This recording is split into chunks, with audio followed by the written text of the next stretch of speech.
What's going on, guys? So tonight on NXT, we had a bunch of stuff happens, and I'm gonna go ahead and jump straight into it because tonight we had a debut from more than one person. It's a little different than what I expected, but we had a debut. We had We had a title match. I don't want to say what happened in the title match just yet. And there's just a lot of progression. So I'm gonna go ahead and jump straight into the video and start off with Ethan Page, Laredo Kid, and Javon Evans. So obviously, as we know, they have a big match coming up at World Collide this Saturday, and so they've been really promoting the crap out of World Collide lately. And Ethan Page, Laredo Kid, Javon Evans have all been on. I mean, they've been on 10 lately with their promos. With They fought on SmackDown last week. They've been doing a promo for this for the last, I want to say, 2 to 3 weeks straight, and so obviously this is going to be a big Saturday for World Collide, and so I'm actually excited to watch that. However, in the middle of this promo, we had Sean Legacy and the Vanity Project from WWE Evolve show up and interrupt the promo, and part of me is confused. Part of me loves it. Part of me hates it. Um, I like it because it shows the involvement of Evolve in NXT, kind of like how NXT kind of gets involved with the main roster every now and then. But it gives the levels, and it gives us more to watch, and it makes us want to go back and watch WWE Evolve from the beginning, and really be able to learn these characters and figure out who they are, and just be interested in them, which is what I'm going to do starting tonight or starting tomorrow. Um, I didn't know that they were going to put these guys in NXT so quick. If I'm honest with you, I didn't think that this would be something that happened so soon.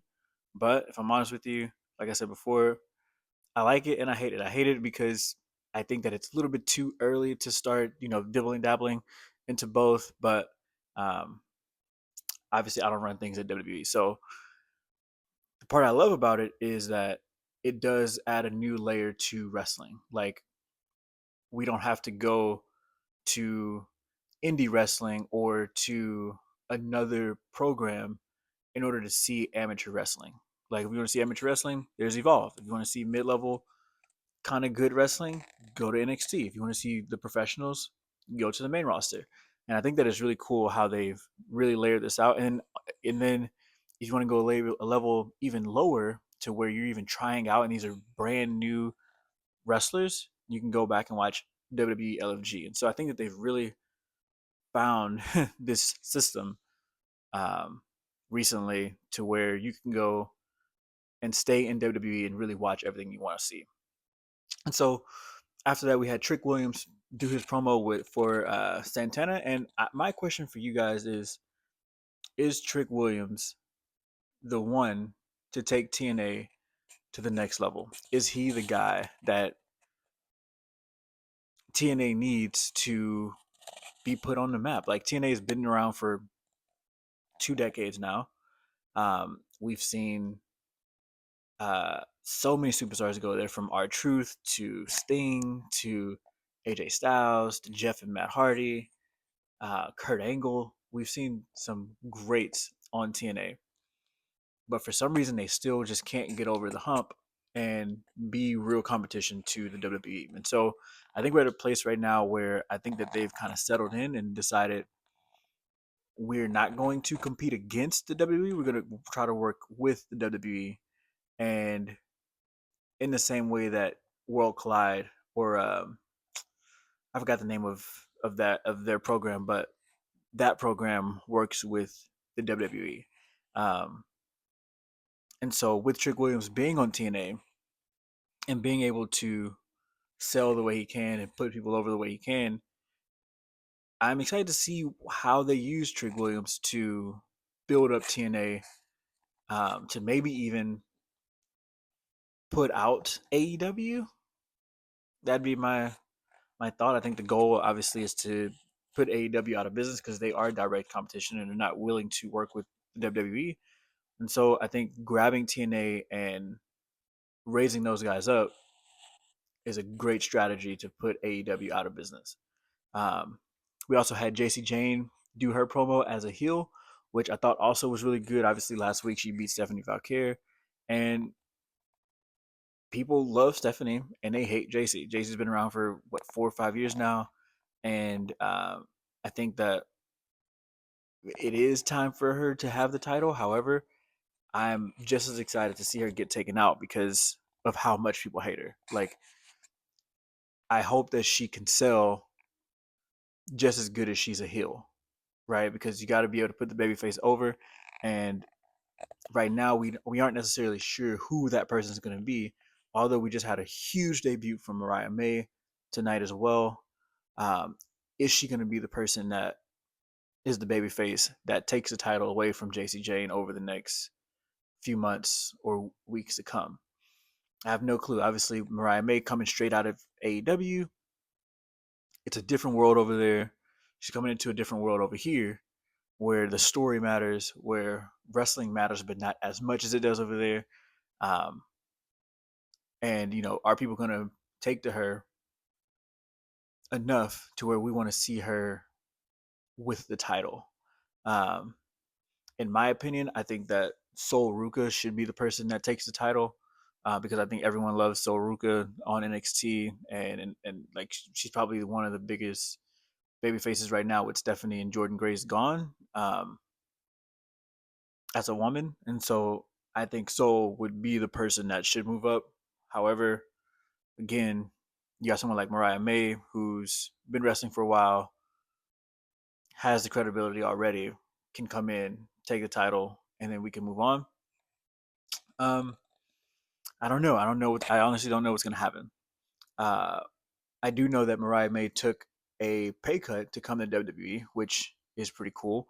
Um, AEW offered her a good amount of money to stay, and because it was her dream to come to the WWE, she decided to turn down the money and live out her dream, come to WWE, and start making her way up to the main roster. I thought that was really cool that she put her dreams before money. Honestly, we also had the 8-man tag match tonight, and I just want to say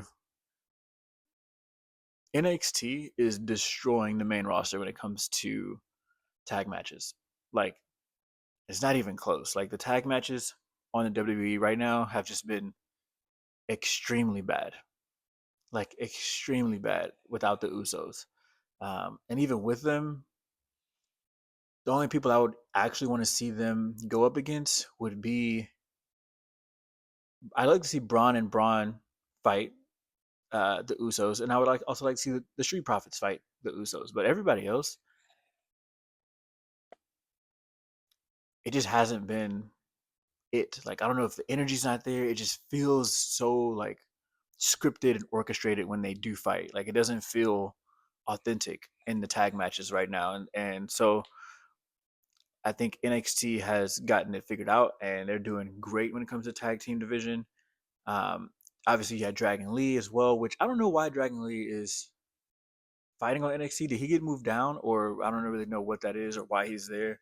But that's been a little weird seeing him on NXT. I guess just kind of get some TV time. Um, and I guess my other question was, is Sean Legacy and the Vanity Project officially moved up from Evolve to NXT because they did a promo and they also fought tonight. But they haven't announced anything, so I don't really know what's going on with that. And then to finally finish out the night, we had Trick Williams versus Mike Santana, which Trick retained the title, which awesome. I think Trick did a hell of a job getting Mike over though. Maybe not over enough to win, obviously, but he got him to the point where we got to see what Mike could actually do, especially for the people who don't know who Mike Santana is. I thought it was really cool that we got to see his moveset. We got to see really just a great performance from Mike to really just introduce us to his character. I think that Trick was a great person to have do that. And obviously, Trick won because of AJ and Casey. But at the end of the day, I think that Trick is the right person for the job when it comes to getting people over. He's great On the offensive, he's great in selling. He's great at promos. Honestly, in my opinion, I think he's a really tough spot for number two below Obafemi, as probably the best on NXT as a whole. And so, with that, guys, that pretty much wraps up NXT tonight. It wasn't the most eventful. It wasn't the most, you know, it wasn't the best NXT I've ever seen. But it has some good stuff. A lot of things moving forward. Um, I'd say the matches were pretty decent. Um, if anything, I learned that they're going to start using WWE Evolve a lot more, and that I should probably watch Evolve and uh, if I want to be, in tune or in sync with what's going on. And so overall, I'd probably give tonight mm, probably a 6 out of 10. It wasn't the best. The fights weren't the best. There wasn't really much storytelling tonight. Um, but overall, it was good. It wasn't a bad night. It wasn't a good night or a great night. It was just good. And so we did get Mariah her debut, and so I thought that was cool. She didn't fight, but we did get her announced and you know put into the system, and so I thought that was cool. But overall, 6 out of 10. Um, so yeah, catch you guys on the next one. Peace.